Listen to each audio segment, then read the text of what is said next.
अब मैं आपको बाकी के बचे हुए नियम बताती हूँ।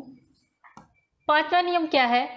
विसर्ग से पहले ई या ऊ हो और बाद में क, ख, ट, ठ, प, फ में से कोई वर्ण हो तो विसर्ग का श पेट चिरा श हो जाता है। इसको नियम को जान लेते हैं कि विसर्ग से पहले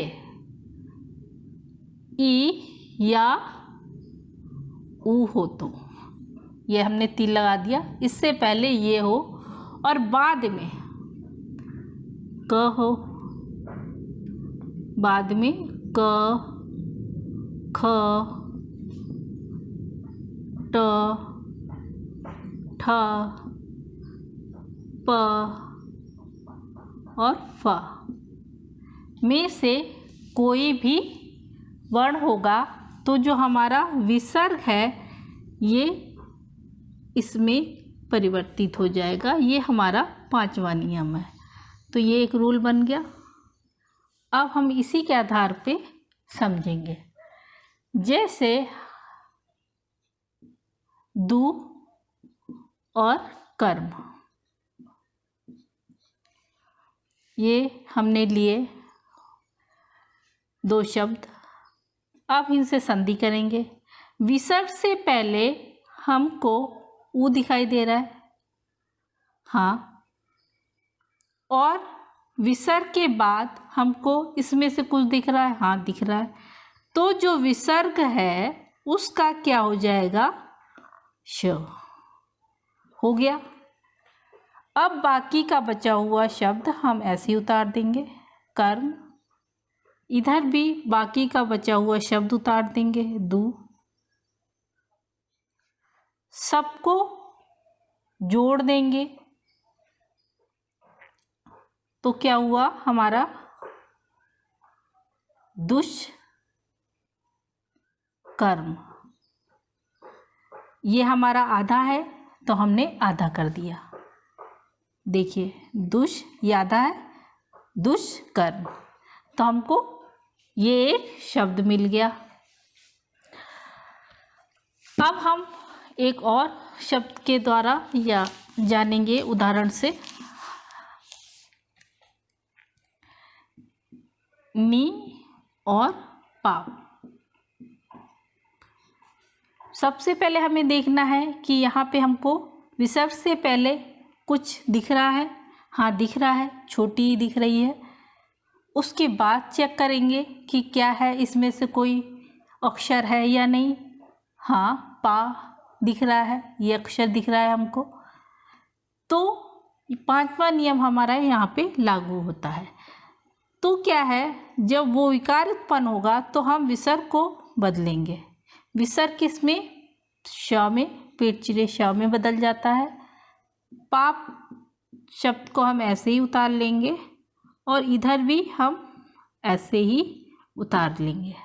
सबको हम जोड़ देंगे, नि अधश पाप, निष्पाप, हमको शब्द मिल गया। अब हमने पांचवा नियम तो जान लिया। अब क्या है, हमको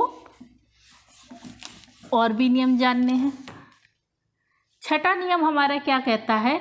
विसर्ग का लोप कैसे होता है? यदि विसर्ग से पहले अ या आ हो तो। विसर्ग से पहले नियम समझिए, विसर्ग से पहले अ या आ हो तो, और विसर्ग के बाद यानी दूसरे शब्द, विसर्ग के बाद कोई भिन्न स्वर हो तो विसर्ग का लोप हो जाता है। कोई भिन्न स्वर तो विसर्ग का अपने आप लोप हो जाएगा और जो शब्द हम जैसे के तैसे लिखते हैं वैसे के वैसे लिख देंगे। तो अब इसका क्या होगा, अगर दो जब हम जोड़ते हैं तो रूल के अनुसार क्या कह रहा है, विसर्ग परिवर्तित नहीं हो जाएगा, वो लुप्त हो जाएगा। मतलब छिप जाएगा। अब क्या है, ये रूल तो हमारा बन गया, ये हमारा छठा रूल है। अब हम इस रूल के अनुसार समझेंगे। तो लेते हैं हमें अतः और एव।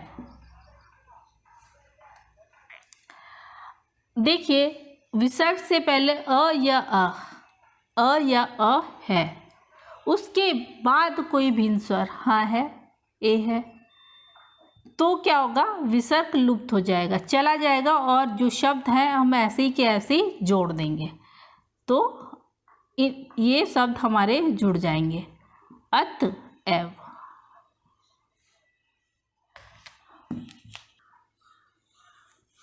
अब क्या है, लुप्त होने के और भी नियम है। दूसरा क्या है, यदि विसर्ग के आगे रा हो तो विसर्ग लुप्त हो जाता है और उसकी जगह जो पहले वाला स्वर है, पूर्व स्वर है, वहाँ पे दीर्घ स्वर में परिवर्तित हो जाता है। यानी विसर्ग के बाद अगर रा है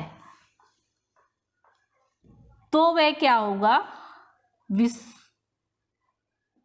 तो हमारा जो विसर्ग से पूर्व कोई स्वर आएगा तो वह दीर्घ में परिवर्तित हो जाएगा और ये लुप्त हो जाएगा। नी और रस, विसर्ग से पहले स्वर है, उसके बाद रा भी दिख रहा है, तो हमारा क्या होगा, जो हमारा ये ना है, ना में जो स्वर आ रहा है वो सबसे पहले दीर्घ में परिवर्तित हो जाएगा। दीर्घ में हमने परिवर्तित कर दिया, छोटी को बड़े में। अब क्या है, ये लुप्त कर दिया, ये गायब कर दिया और बाकी का शब्द हमने उतार दिया, नीरस। अब क्या है, दूसरा क्या है, विसर्ग से पहले आ हो और बाद में का या पा हो तो विसर्ग में परिवर्तन कुछ नहीं होता।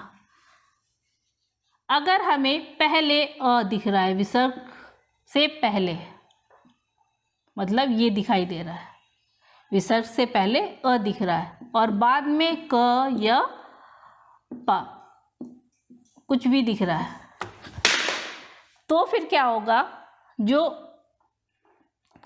परिवर्तन होगा कोई भी परिवर्तन नहीं होगा। वैसे तो परिवर्तन होता है, लेकिन अगर ये रूल आ रहा है तो कुछ भी परिवर्तन नहीं होगा।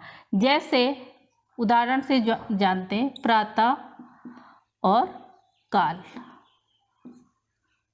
हमें यहाँ पे क दिख रहा है, यहाँ पे अ, विसर्ग से पहले आ, तो कोई भी परिवर्तन नहीं होगा, प्रातः काल ऐसे ही साथ में लिख दिया जाएगा।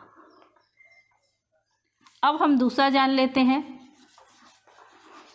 जैसे अंतःकरण। इसमें भी देखिए हमको का दिख रहा है और इधर अ, तो फिर कोई परिवर्तन नहीं होगा और अंतःकरण ऐसे ही लिख दिया जाएगा विसर्ग के साथ। तो ये हमको शब्द मिल गया। आज हमने विसर्ग संधि के बारे में पूर्णतः जाना, और अगर आपको हमारा ये विसर्ग संधि समझाने का वीडियो पसंद आया है तो हमारे आगे आने वाले वीडियो को देखते रहिए और सब्सक्राइब करिए। नमस्कार।